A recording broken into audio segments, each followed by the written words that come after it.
I was working the checkout at a bookstore in Amsterdam when an American couple walked up with a world map. The husband unfolded it on my counter, pointed at the Netherlands, and asked me if we were part of Germany. I said no, we're our own country. He looked confused. His wife leaned in and said, "But you all speak German here, right?" I told them we speak Dutch. She squinted at the map like I had just lied to her face. Then she asked if Dutch was just broken German. I didn't even know where to start. That same week, my coworker told me about a customer who tried to pay with a $100 bill. When she explained we don't take US dollars in the Netherlands, he got frustrated. He said, "But it's American money. Everyone takes American money." She offered to point him toward a currency exchange. He waved her off and said he'd just use his credit card. Then he complained about the foreign transaction fee like it was a personal attack. My friend who works at a hotel in Prague has a similar story.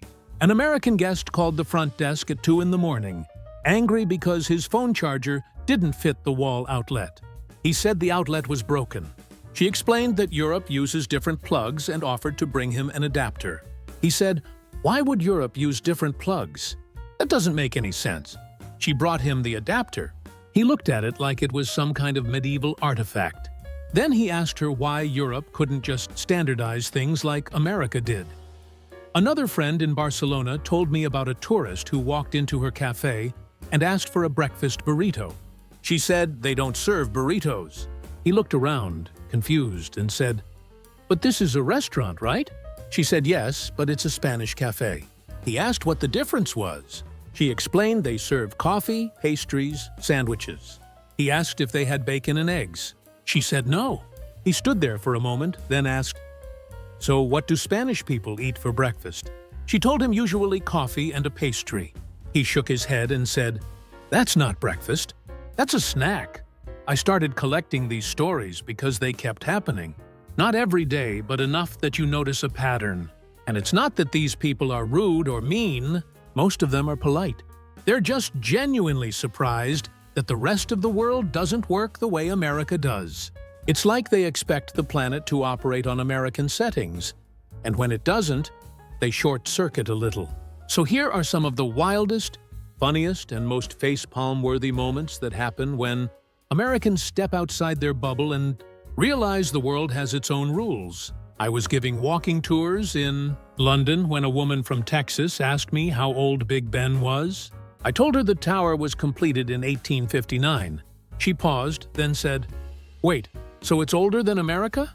I said yes, by about 80 years. She looked genuinely shocked. Then she asked if people back then spoke English, or if that came later.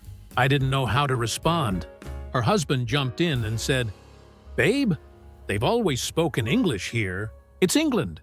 She said, "Oh, right, yeah, that makes sense." But she still seemed uncertain. My cousin works at a museum in Athens. She said an American tourist once asked her when Greece was going to finish building the Parthenon. She thought he was joking. He wasn't. He said it looked half-destroyed and asked if there were plans to complete it. She explained it's an ancient ruin from 400 BC. He said, "So they've just left it like that for over 2,000 years?" She said yes, that's the point. He said it seemed like a waste and that someone should really fix it up. A teacher friend in Paris told me about a student exchange group from Ohio. One of the kids asked her why French people didn't just speak English since everyone else did. She explained that French is the native language of France. He said, "Yeah, but wouldn't it be easier if everyone spoke the same language?" She said maybe, but that's not how the world works. He said, "Well, it should be." Another kid asked her if the Eiffel Tower was built before or after the Statue of Liberty. She said before. He seemed surprised and said he always thought the Statue of Liberty was the original and the Eiffel Tower was a copy. I met a guy in Ireland who worked at a tourist information center in Dublin. He said an American visitor asked him what part of the UK Ireland was in. He said Ireland is its own country. The visitor looked confused and said, "But you're right next to England." He said yes, but that doesn't make them the same country. The visitor said, "Okay, but you use the same money, right?" He said no, Ireland uses euros and the UK uses pounds. The visitor just stood there, trying to process it. Then he asked, "So if I drive north, do I need a passport?" The guy said yes, Northern Ireland is part of the UK. The visitor said, "This is way too complicated." My friend who works at a brewery in Belgium told me about a customer who asked if Belgium was in Amsterdam. She said no, Amsterdam is in the Netherlands. He said, "Wait, aren't they the same thing?" She said no, they're different countries. He said, "But they're both below sea level, right?" She said parts of both are, but that's not what defines them. He said, "Well, they should just merge and make it easier for everyone." She didn't know what to say to that. A tour guide in Rome told me about a couple who asked him if the Colosseum was built by the Greeks. He said no, it was built by the Romans.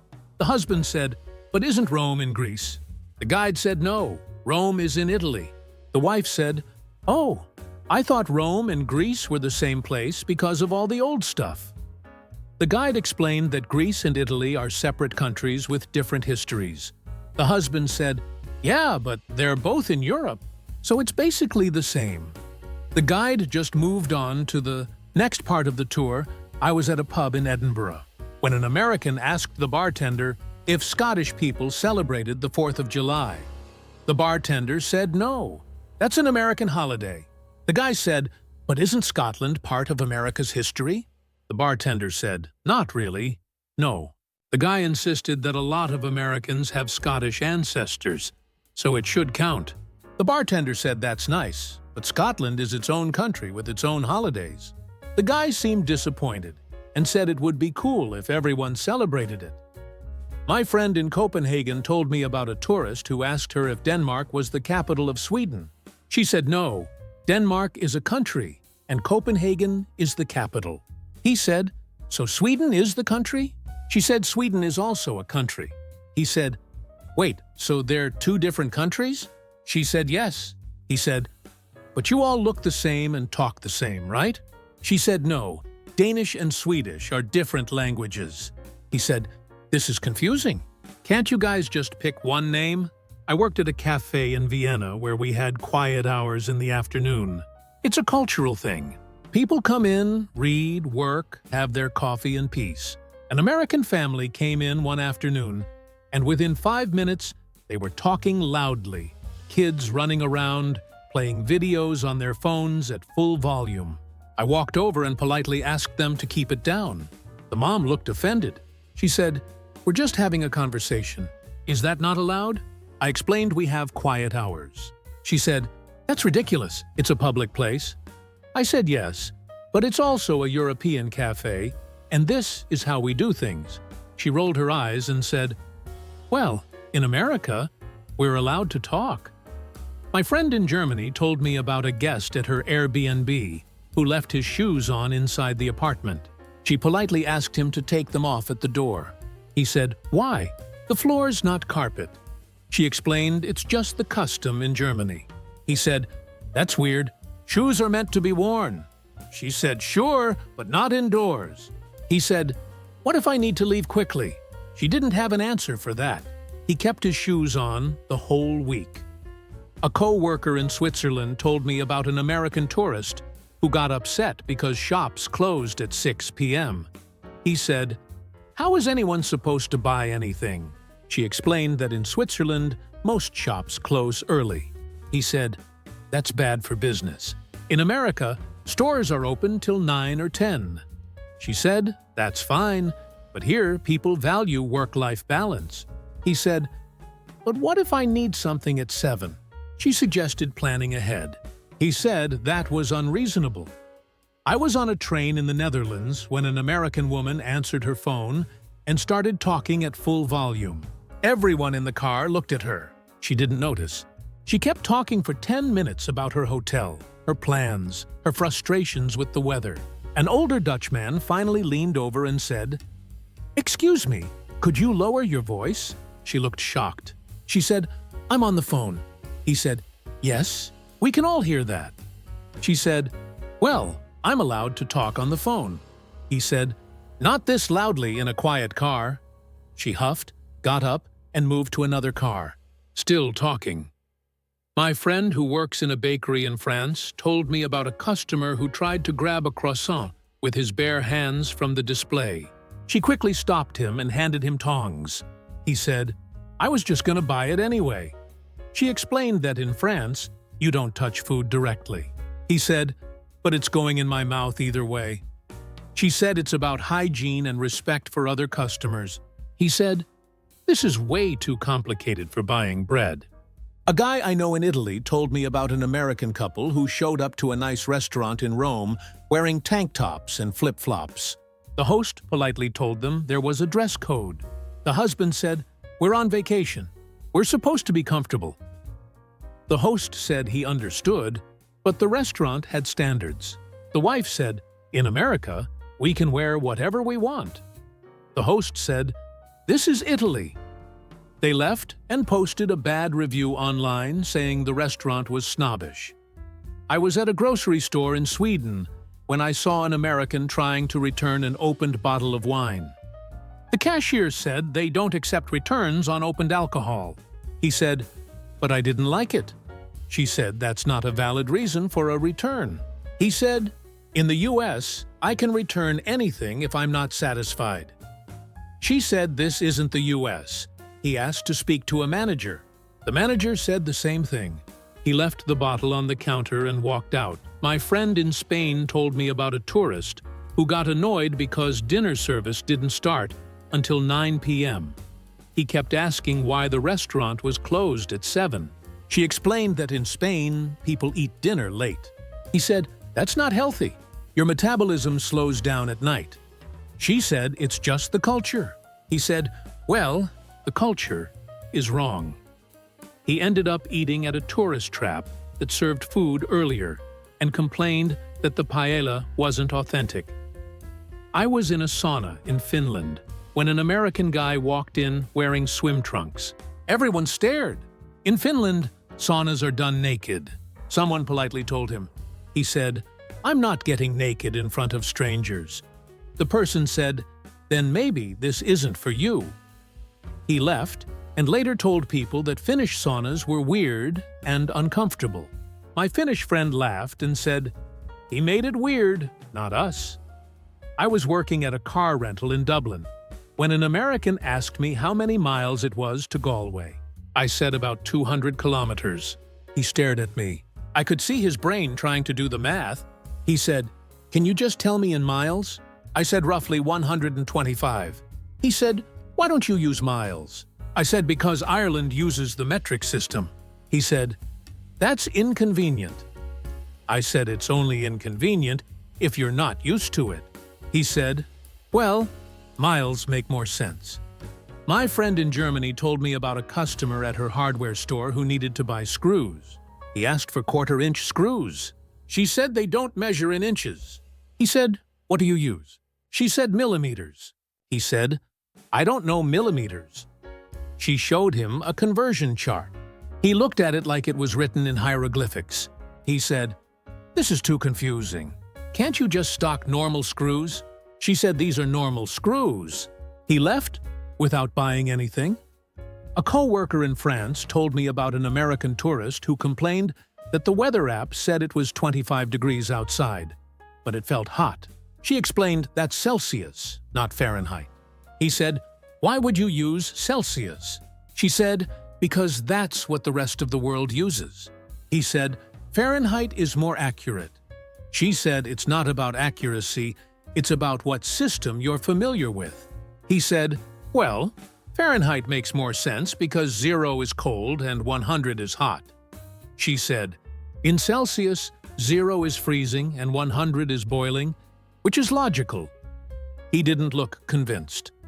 I was at a gas station in Belgium when an American asked why the price was so high. I explained it's per liter, not per gallon. He said, "How many liters are in a gallon?" I said about 3.8. He did some quick math and said, "Wait, so gas is even more expensive than I thought?" I said, "Yes, welcome to Europe." He said, "How does anyone afford to drive here?" I said, "We have smaller cars and better public transportation." He said, "I could never live without my truck." My friend in the UK told me about a tourist who got frustrated trying to figure out the date format. He booked a train ticket for the 6th of March, but showed up on the 3rd of June. When he realized his mistake, he said the website was confusing. My friend explained that in the UK, the date format is day, month, year. He said, "That's backwards. It should be month, day, year." She said, "Or maybe year, month, day, which is actually the most logical." He said, "No, month, day, year is normal." She said, "Only in America." A guy I know in Norway told me about an American who complained that the speed limit signs didn't make sense. He said, 80 kilometers per hour is way too slow. My friend explained that 80 kilometers per hour is about 50 miles per hour. The guy said, "Why don't you just write 50? My friend said, "Because we use kilometers." The guy said, "It's dangerous to make people do math while driving." My friend said, "Only if you're not used to it." I was at a deli in Amsterdam when an American asked for a pound of cheese. The worker said they measure in grams. He said, "How many grams is a pound?" She said, "About 450. He said, "Can you just give me a pound?" She said she could give him 500 grams. He said, "That's more than a pound." She said, "Yes, a little bit." He said, "But I only want a pound." She said she doesn't have a way to measure pounds. He left without buying cheese. My friend in Sweden told me about a tourist who couldn't understand why his GPS kept giving distances in kilometers. He kept trying to change the settings to miles, but the app defaulted back to kilometers. He called customer support and complained. They told him the app uses the local measurement system. He said, "That's discriminatory against Americans." The support agent didn't know how to respond. I was helping an American couple at a train station in Switzerland. They were confused because their tickets said the train left at 1400 hours. They asked me what time that was. I said 2 p.m. They said, "Why don't they just write 2 p.m.? I explained that Europe uses 24-hour time. They said, "That's so confusing. Why make it harder?" I said it's actually easier because there's no AM-PM confusion. They said, "We've never had a problem with AM and PM." I said, "Well, now you don't have to worry about it." I was at a pub in London last month when I overheard an American guy talking to his friend. He said, "I don't get why Europeans make everything so complicated. Like, just use normal measurements and normal time and normal plugs." His friend said, "Maybe we're the ones who are different." The first guy said, "No, we're normal. They're the ones doing it weird." I wanted to lean over and tell him that most of the world uses metric, 24-hour time, and Type-C plugs, but I figured he'd find out eventually. The thing that gets me about these stories isn't that Americans are confused. Travel is confusing. New places have new rules. That's normal. What gets me is the certainty, the confidence that the way things work in America is the default setting for the planet, and everything else is a glitch. It's not mean-spirited. It's just a kind of bubble that's hard to see from the inside. I have a friend who moved to the US from the Netherlands. He said the reverse happens too. He once told an American that he bikes everywhere back home. And the guy said, "Even in winter?" My friend said yes. The guy said, "That sounds miserable." My friend said, "It's just normal." The guy couldn't wrap his head around it. So maybe it goes both ways. Maybe we all think our normal is the only normal until we step outside and realize the world is bigger and weirder and more varied than we thought. A few months ago, I was training a new guy at the bookstore. An American tourist came in and asked if we sold maps that showed where Europe was in relation to America. I started to explain, but the new guy jumped in. He pulled up a world map and showed her. She looked at it for a moment, then said, "Wow, we're really far apart." He said, "Yeah, there's an ocean in between."